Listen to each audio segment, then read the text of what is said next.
gate to Dad's birthday. My sister said, "This table is only for executives. Not for you." My name is Elena Rossini. I'm 28 years old, and that evening of October 15th in the hall of Villa San Martino in Milan, I realized that I had to stop being invisible to my own family. If you're watching this video from your living room, leave a comment telling me where you're watching from and subscribe to the channel to find out how I transformed the greatest humiliation of my life into my sweetest revenge. Growing up as Matteo Rossini's daughter meant constantly living in the shadow of an empire. Dad had built Rossini buildings from scratch in the 80s, transforming a small construction company on the outskirts of town into a colossus that is now worth over 300 million euros. The buildings of Milan bear his signature. The shopping malls of northern Italy are his creations of cement and ambition. Our Villa Brera was a museum of my father's success. Carrara marble, Rovano chandeliers, paintings by contemporary artists that Dad collected like trophies. Every corner of the house told a story of entrepreneurial conquest, of challenges overcome, of a man who had transformed the dust of construction sites into gold, period. But in that perfect house, I had always been there. The wrong daughter. My older sister, Giulia, 32, was the princess of the Rossini Empire, a graduate of Bomani with honors, a master's degree in London, spoke 4 languages and wore only Prada Silata. Dad had appointed her general manager when she was just 29, and she ruled the company with the iron fist she had inherited from him. She was everything Dad had ever dreamed of in an heiress: ruthless in business, elegant in social relations, the perfect representative of the Rossini brand, period. Then there was my brother Marco, 30, the son who bore the family name. He too had a degree in economics. He too had an office on the 30th floor of the Rossini Tower. He was Giulia's right-hand woman, the future president when Dad retired. Married to Francesca, a countess with pedigrees as long as the Po Valley. 2 perfect children, who were already spending time together, the San Carlo boarding school, period. And then there was me, Elena, the youngest daughter, the one who had disappointed everyone by choosing architecture instead of economics, the one who worked as a designer in a studio in Porta Garibaldi instead of joining the family business. My projects for sustainable homes and eco-friendly renovations were considered nice hobbies by a family that built shopping malls and luxury residential complexes. Mom, Carla, was the classic wife of a Milanese industrialist, always perfect, always silent about family problems, always ready to justify Dad's choices with an elegant smile and a glass of Franciacorta. She came from a fallen Lombard nobility and had married Dad when he was still a bricklayer with big dreams. Now she dealt with candles and organized charity dinners, but she had never really understood the world of business. Sunday dinners at home were weekly tortures. Dad and my brothers would talk about construction sites, acquisitions, market strategies, while I sat silently invisible, as always.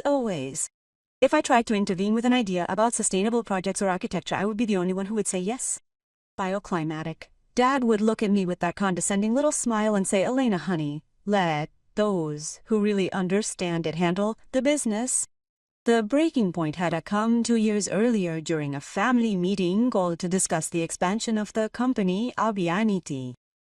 I had prepared a complete dossier on how to integrate green technologies into new projects, complete with analysis, market and profit projections. It had been months of detailed and professional work. Dad had leafed through my proposals for about 3 minutes, then closed the folder and said, "Elena, I appreciate the passion, but sustainable architecture is a trend. We build to last, not to satisfy the fads of the moment." Giulia had doubled down. "Little sister, these IP ideas are fine for your intellectual friends, but we have serious responsibilities towards shareholders and investors." That night, I had cried for hours, feeling completely alone in my own family. In fact, the day after that humiliating meeting, I had made the most important decision of my life. If the Rossini family didn't want my ideas, I would prove their worth elsewhere. I set my sights on the euro, 50,000 euros I had saved over years of work and frugality. I had founded Green Vision, an architecture firm specializing in sustainable renovations and eco-friendly projects. The office was a 60-square-meter attic in Porta Ticinese, a neighborhood that Dad considered bohemian and unserious. The first few months were incredibly tough. I worked 16 hours a day, doing everything by myself: design, accounting, client research, site inspections. In the evening, I would return to my studio apartment in Navigli, exhausted but determined. Every euro I saved was reinvested in the firm. The turning point came when I won the competition to renovate the former breeder factory in the Lambrate area, transforming it into a zero-impact residential complex, in Cavenzoplex. The project had the whole of Milan talking. Featuring vertical gardens and solar panels seamlessly integrated into the building's design, the project also included rainwater collection systems. The result was apartments generating more energy than their consumption. Architectural Digest dedicated an 8-page feature to me and a canale to me. This included me and its 30 under 30s, 30 most innovative architects in Europe. Clients had started to seek me out, and not just from Milan, Rome, Turin, even Zurich and Munich. Green Vian had begun to grow. I had hired 3 collaborators, then 6, then 10. We had opened a second office in Rome. Our projects were winning international awards and attracting foreign investors interested in the Italian green building market. Period. But the most incredible thing was what was happening right under the noses of the Rossini family without them realizing it. While Dad continued to build energy-hungry shopping malls, I was revolutionizing the way of thinking about Italian architecture. While Julia was boasting about her quarterly profits, I was building the future. Period. In the space of 18 months. Green Vision was already worth 15 million euros. We had projects worth over 100 million in the pipeline. And the family didn't know anything about it, because during our Sunday meetings, I continued to act like the discreet daughter who played architect. Period. The truth was that I had learned to be strategic. Every professional victory remained mine. Every success was a secret that I jealously guarded. I knew that the time had come to reveal everything, and that moment had to be perfect. 3 months before Dad's birthday, I received a phone call that would change everything. It was Hendrik Müller, CEO of Sustainable Europe, Europe's leading green investment fund. Müller. Miss Rossini spoke in accurate Italian but with a German accent. Santa, we have been following your projects with great interest. We would like to meet you to discuss an acquisition. The meeting took place in a luxury hotel on Lake Como. Müller was accompanied by a team of lawyers and financial advisors who had studied Green Vision in every detail. The offer was staggering: 85 million euros for the complete acquisition, with the clause that I would remain as CEO of the Italian area for at least 5 years. Your approach to sustainable architecture, Müller explained, exactly represents the future we are building across Europe. Green Vision is not just an architecture company, it is a revolutionary business model. I accepted, but with one condition: the public announcement would only take place after a date specified by me. Müller had accepted without any problem. In the weeks that followed, I had begun planning what I privately called my moment of glory. Dad's birthday would be the perfect occasion. 70 years, a grand party. All the bigwigs of Milanese business would be present at the family villa. The ideal stage for my revelation. I had also begun changing my style. No more jeans and sneakers from my university years. I had invested in a wardrobe that reflected my new status. Giorgio Armani suits, Bottega Veneta, bags, discreet but expensive jewelry. Not ostentation but class. I wanted my appearance to convey authority even before my words when I spoke.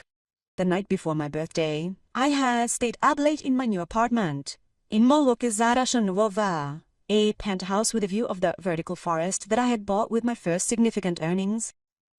I watched the lights of Milan reflecting off the skyscrapers and mentally rehearsed the words I would say. Period. The time had come to stop being Elena, the forgotten daughter, and become Elena Rossini, us. Successful CEO and businesswoman. Villa San Martino, October 18. 8 p.m. The party for my father's 70th birthday was everything you could expect from an event organized by the Rossini family. Opulence, power, and that subtle tension. that always characterizes the gatherings of Milanese high society. The main hall was decorated with floral arrangements that cost more than my first salary. Camera and Livria Servano Franco Nero. A string quartet played Vivaldi in the most elegant corner of the hall. Everything was perfect, everything calculated to impress. The guests were a who's who of Lombard business presidents of multinationals, CEOs of banks, leading politicians, aristocrats with surnames that made history, all dressed as if they were at the Scala Inn, Nisala Inn. A gala evening, everyone ready to celebrate the Rossini Empire and his 70 years of reign. I had arrived half an hour late, on purpose. I was wearing a black Valentino dress that I had bought especially for the occasion, Louboutin shoes, and on my wrist, the Cartier watch that I had given myself after signing the contract with Sustainable Europe, IOP. I wanted my family to really see me for the first time. Elena. Mom had hugged me at the entrance, immediately noticing the change. "You look great. This dress is gorgeous. Where did you get it?" "Valentino," I had simply replied enjoying her surprised expression. Mom knew the prices of haute couture dresses. "Valentino. But honey, how could you afford it?" "Work is good," I had said with an enigmatic smile. Before heading towards the main hall, Dad's reaction had been even more satisfying. He had seen me arrive, and for a moment he had been speechless. His gaze had fallen on the watch, the shoes, on the details that only a man accustomed to luxury can recognize immediately. "Elena, you look gorgeous tonight," he had said, with a note of curiosity in his voice that I had never heard before. "Thank you, Dad, and happy 70th birthday." Julia and Marco had greeted me with their usual cold courtesy, but I had seen them exchange questioning glances. Their little sister, an architect, couldn't afford a €15,000 outfit with a salary from a Porta Garibaldi firm. For the first hour, I had mingled with the guests, listening to our conversations about corporate mergers, international investments, and economic policy. I had realized how much I knew about that world by now, how much my last 2 years had taught me the language of power and success. See, I had even recognized some faces. Giovanni Brambilla, chairman of Mediobanca, who 3 months earlier had tried to convince me to list Green Vision on the stock exchange AEF. Laura Bianchi, CEO of Enel Green Power, with whom we had just signed a partnership for renewable energy projects. People who knew my professional, not Quinlan, but didn't know who I really was. On Nesquichu. At 9:30 p.m., Mom had given the signal for dinner. The guests had headed to the dining room, where 6 round tables had been set up for 6 people, 10 people each. In the center of the room, the head table where Dad, Mom, and the most important figures of the evening were seated. It was at that moment that Julia had decided to humiliate me publicly. Ella had called me as I headed toward one of the side tables, where the less important relatives and family of friends had been seated. "Wait a minute." She had approached with her usual icy smile, the one she used when she wanted to demonstrate her superiority. She was wearing a burgundy Prada dress that suited her, and around her neck was a pearl necklace that had belonged to her great-grandmother. Every detail of her appearance conveyed power, control, and belonging to the elite. "I wanted to tell you that tonight the head table is reserved for guests of honor and company executives," she had said loudly enough for those nearby to hear. "You will be more comfortable with the other family members." My blood ran cold in my veins. Around us, the conversations had suddenly dropped in tone. Everyone was listening. "What are you saying, Julia?" "I'm saying that this table is only for executives, not for the executives. You." His tone was gentle, but the message was as clear as a knife. "Dad has invited very important people tonight, and we prefer that only people relevant to the family business be at the main table." I could feel my cheeks burning. The glances around us had become embarrassed. Certain guests had turned their gazes away, while others observed us with a morbid curiosity. It was the kind of scene that Milanese high society loves and detests at the same time. The family drama that confirms all the gossip whispered in the drawing rooms. Marco had approached, probably to defuse the situation, but Julia had stopped him with a wave of her hand. It's better that things are clear from the start, my sister had continued. Elena has chosen to make her own way out of the family business. It's only right that everyone stays in their place tonight. At that moment, I understood that the moment I had waited for 2 years had arrived.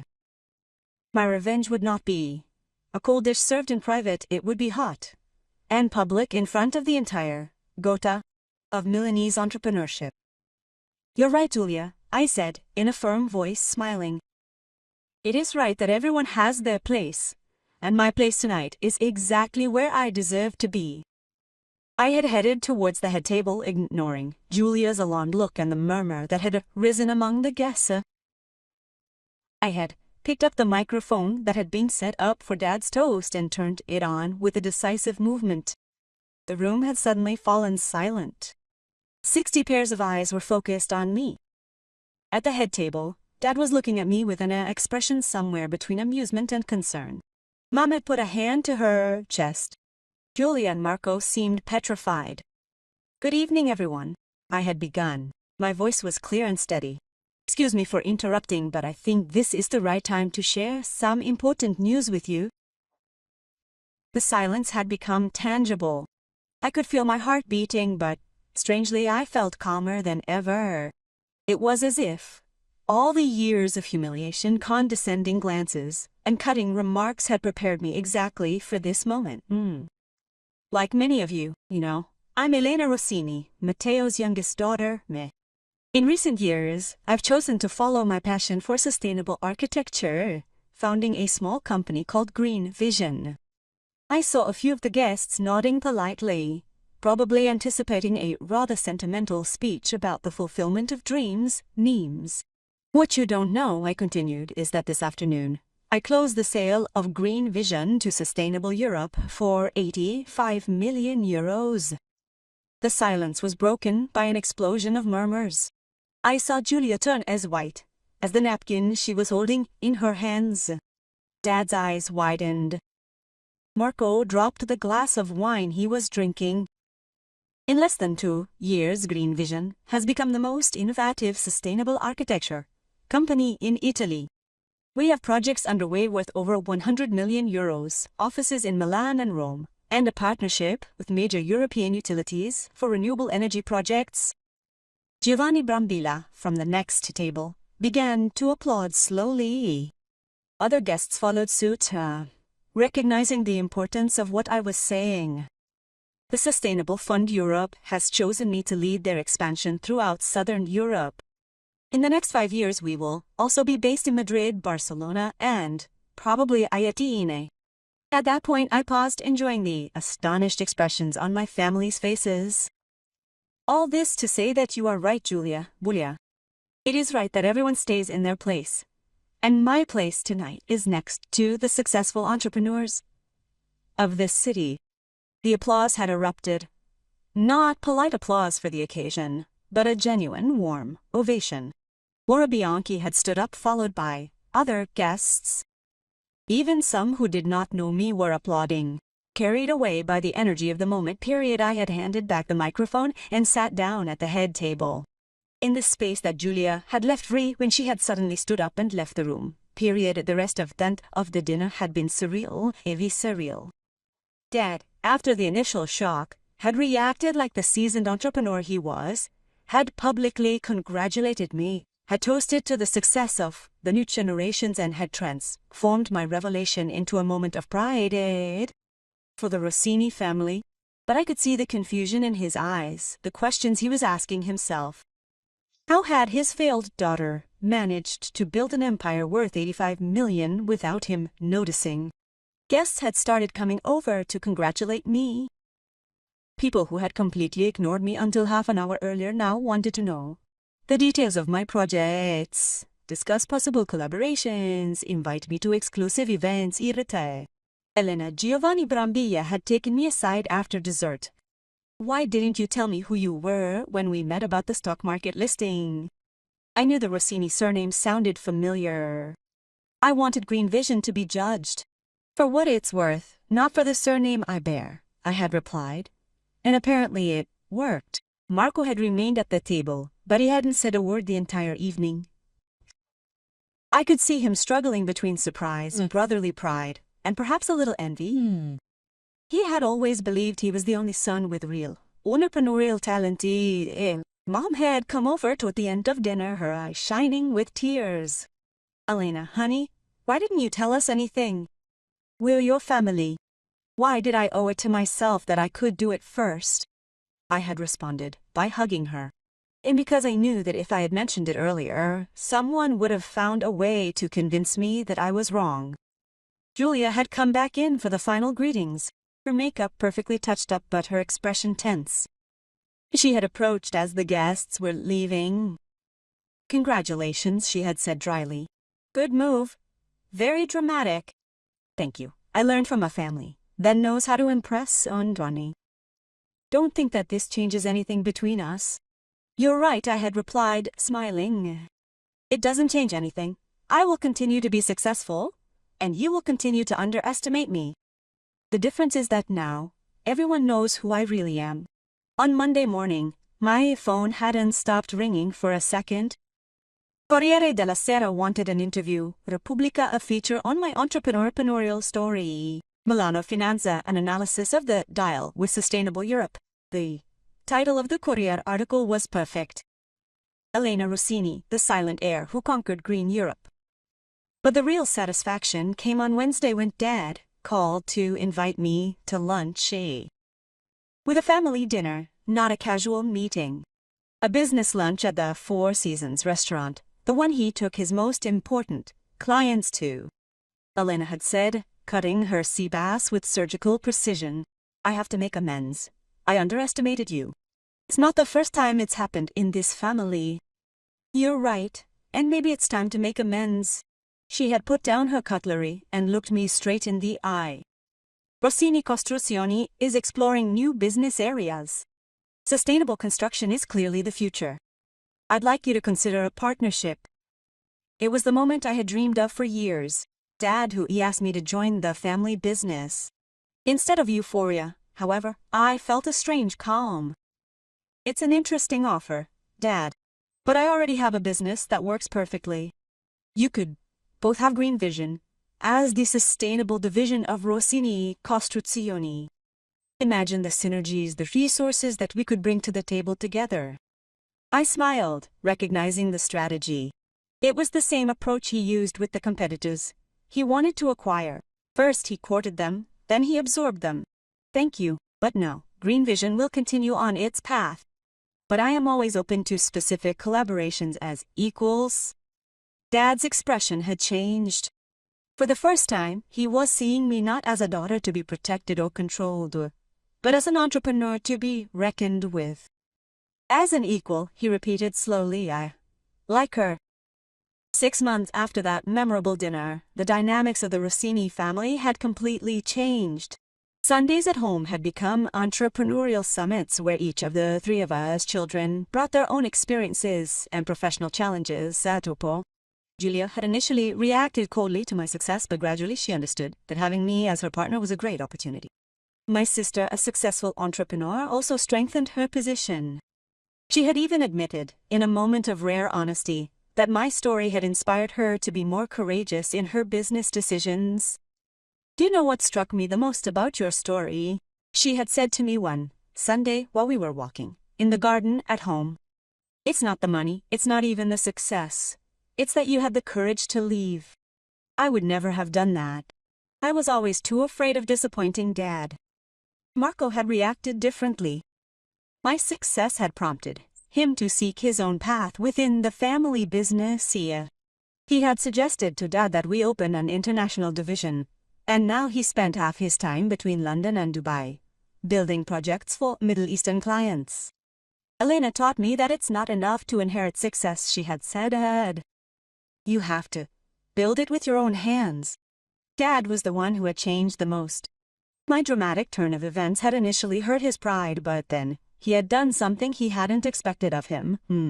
He had started asking questions.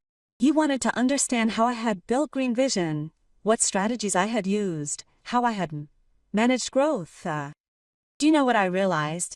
He had told me one evening while we were looking at Milan from the windows of his office. I spent 30 years building a company, but I never taught my children how to do it. I assumed that you would be copies of me instead of helping you become the best version of yourselves. Karozzi. Mom had changed too. She had started to take an active interest in my projects and had suggested organizing fundraising events for sustainable architecture projects in the poorest neighborhoods of Milan. She had become the patroness of the Green Vision Foundation that I had created to promote sustainable construction in schools. Today, 2 years after that memorable dinner, Green Vision has become the most profitable Italian division of Sustainable Europe. Eni. We have offices in 6 European cities and ongoing projects worth over 500 million euros. My apartment in Porta Nuova became too small and I bought a Liberty-style villa in the Magenta area that I am renovating according to the principles of bioarchitecture. Period. But the most important thing is that I have finally found my place in the Rosacini family. Not as the silent heir, not as the daughter, forgotten, but like Elena, an entrepreneur, innovator, and proud member of a dynasty that has learned to evolve. The humiliation of that evening has become my greatest life lesson. I have learned that respect is not inherited, it is earned. I have learned that talent without courage remains invisible, and I have learned that sometimes in order to be seen by your family you must first learn to see yourself. Julia now always introduces me as my sister Elena, the CEO of Green Vision Europe. Marco asks me for advice on how to manage relationships with international investors. My dad proposed I join the board of directors at Rossini Construction not in the capacity of his daughter but rather as a strategic partner. Period. When they ask me what the most important moment of my entrepreneurial career has been, I don't talk about the million-dollar contracts or international awards. I talk about that evening in October when my sister told me that the table of the important people was not for me. She was right. It was not for the Elena of then, but it has become perfectly suited to the Elena I am today. Period. The best revenge is not to destroy those who have hurt you. It is to become so indispensable that they can no longer afford to ignore you. Period. But this story of redemption has not been all sunshine and rainbows. Success has a price, and I paid a high price for it personally. While I was building Green Vision, my private life had practically dissolved. My relationship with Andrea, my boyfriend of 4 years, had not held up to the pressure of my work schedule. I don't recognize you anymore, Elena, he had told me the last time we saw each other. You have become obsessed with work like your father. This is not the woman I fell in love with. He was right, in part. A weekend povo and concierge. Vacations were always postponed, romantic dinners canceled for impromptu meetings. But he didn't understand that this wasn't just work for me. It was a demonstration of my identity, proof that I was worth something. Even my friendships had suffered. My college friends who had once been my lifeline now saw me as a snob who had gotten carried away. They didn't understand why I could no longer afford to waste entire evenings at Naviglia complaining about Vera. Elena, you've turned into one of those arrogant rich people we used to criticize. Chiara, my best friend from high school, had told me during one of our last dinners together. You only talk about business, you're always looking at your phone, and you have this superior attitude. Her words had hurt me more than I wanted to admit. Perhaps in my quest to prove my worth I had lost something essential, the ability to simply be myself, without having to constantly prove it. Period. The moment of greatest reflection came 6 months ago, during the inauguration of our most ambitious project, the Raw Residential Forest, a complex of 200 apartments that is completely self-sufficient in terms of energy. Period. A gala evening with political authorities, journalists, and international investors. I was on stage receiving compliments and congratulations, surrounded by people who respected and admired me professionally. But when the evening was over, I went home alone. In my luxurious but empty apartment, I looked in the mirror and saw a successful woman who had forgotten how to be happy. Period. It was at that moment that I understood the most important lesson. Winning against your family. It means nothing if in the process you lose yourself. Period. I called Chiara that same night. Chiara, I'm sorry. You're right. I've lost sight of who I really am. Alina, it's 2 a.m. Are you okay? No, it's not okay. I won the war against my sister.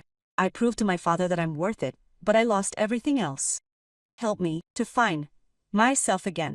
That phone call had marked the beginning of another transformation, more profound and necessary than the first, at which point I had started dedicating Saturday mornings to volunteering in the southern suburbs of Milan, teaching young people in public housing how to design green spaces in their yards. It was a way to reconnect with the original reasons I had chosen architecture: to improve people's lives, not just impress investors. I had also started painting again, a passion I had abandoned during my university years. The space within my studio was allocated to showcasing my artwork, comprised of urban landscapes of Milan. These pieces highlighted the often overlooked beauty within the city's evolving neighborhoods. Furthermore, I'd begun to find more opportunities to connect with my family, not only during work-related occasions but also through everyday activities. I had started calling my mother again every evening, stopping by Marco's place when he was in town, even seeking moments of genuine conversation with Giulia. You know what I like most about this new Elena? Dad had told me one afternoon, while we were walking along the canals. It's not professional success, I had already figured that out, so. It's that you found your smile again. A real one, not the one you used to use during company presentations. 3 months ago, I made a decision that surprised everyone. I delegated the operational management of Green Vision to my deputy, Luca Martinelli, a brilliant architect who had worked with me from the beginning. I would remain as president and creative director, but with a workload that would allow me to have a life. Are you going crazy? That was Giulia's reaction. You've built an empire and now you're entrusting it to someone else? No, I'm getting wiser. I've learned the difference between being indispensable and being present. I want to be present in my life, not just indispensable in my company. The decision had proven to be a winning one. Green Vision had continued to grow. The projects were always of the highest quality, but I had found time for myself, time for loved ones, for books, for travel that wasn't just business trips or ricervitnu. And surprise of all surprises, I had also found love again. Not with Andrea, that was definitely over, but with Matteo Conti, an investigative journalist I had met during an interview on sustainable projects. He was the opposite of everything my family would have approved of. He came from a working-class family in Sesto San Giovanni. He drove a 1980 Vespa. He lived in a 2-room apartment on the island, and his wardrobe consisted mainly of jeans and t-shirts. Period. But he was intelligent, curious, funny, and, above all, he was not impressed by my success. In fact, he would make fun of me when I became too serious or too much of a manager. Elena Rossini, daughter of European investors, had told me the first time he came to my luxurious apartment, you have an empty fridge and you don't know how to use the coffee machine.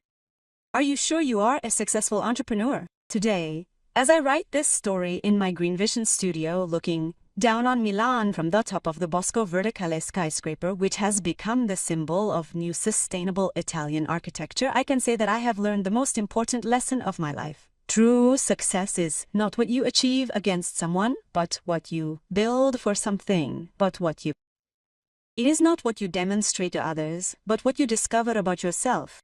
That evening in October, when Giulia told me that I was not important enough to sit at the executive table, she had involuntarily ignited a spark that changed not only my life, but also that of my family, Basile. In fact, my father began to look at his other projects with different eyes. Rossini Costruzioni opened a sustainable division that is becoming the most profitable in the company. But yeah, Marco convinced my father to invest in a social housing project in southern Milan. Giulia created a scholarship for young female architects. My mother has also changed. She left the charitable committees of high society to dedicate herself to concrete urban redevelopment projects in difficult neighborhoods. Your daughter taught me that true elegance is not in the clothes you wear, but in the impact you have on the lives of others. He had told me the other day, last week, sustainable Europe offered me the presidency of the entire Southern Europe division based in Madrid, and responsibility for projects worth 2 billion euros high. It was the opportunity of a lifetime to become one of the most powerful women in the sustainable construction sector at a European level. I declined, because Hendrik Müller had asked me in surprise during a video call.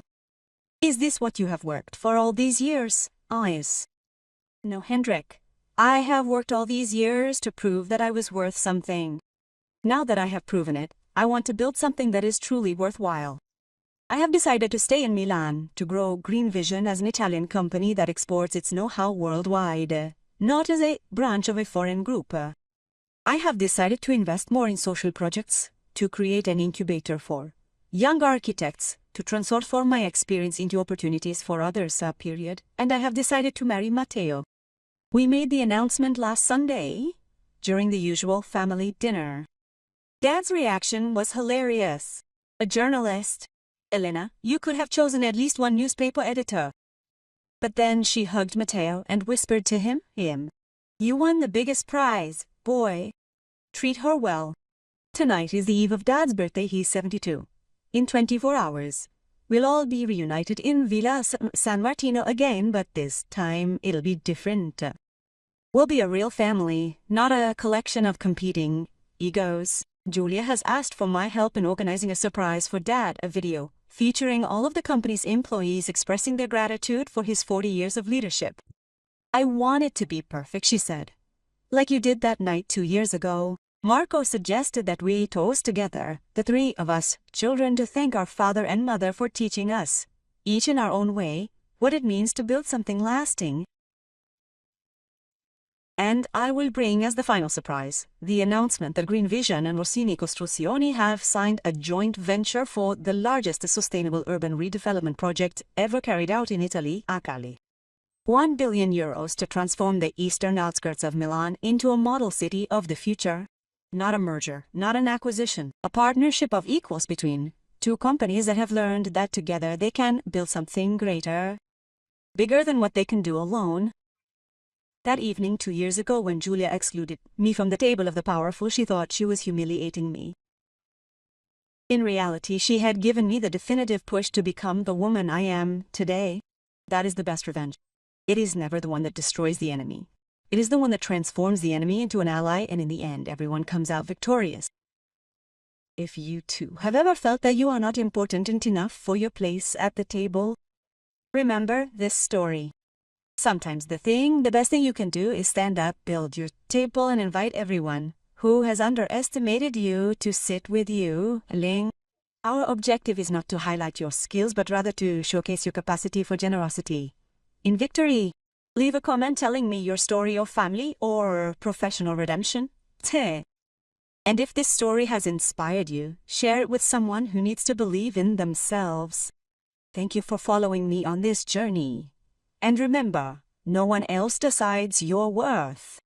You decided with your actions, with your results, and above all, with the person you choose to become every day. Milan, from my studio with a view of the future, we are building together. Elena Rossini, architect, entrepreneur, and proud daughter of a family that has learned to grow together. Nedrzando.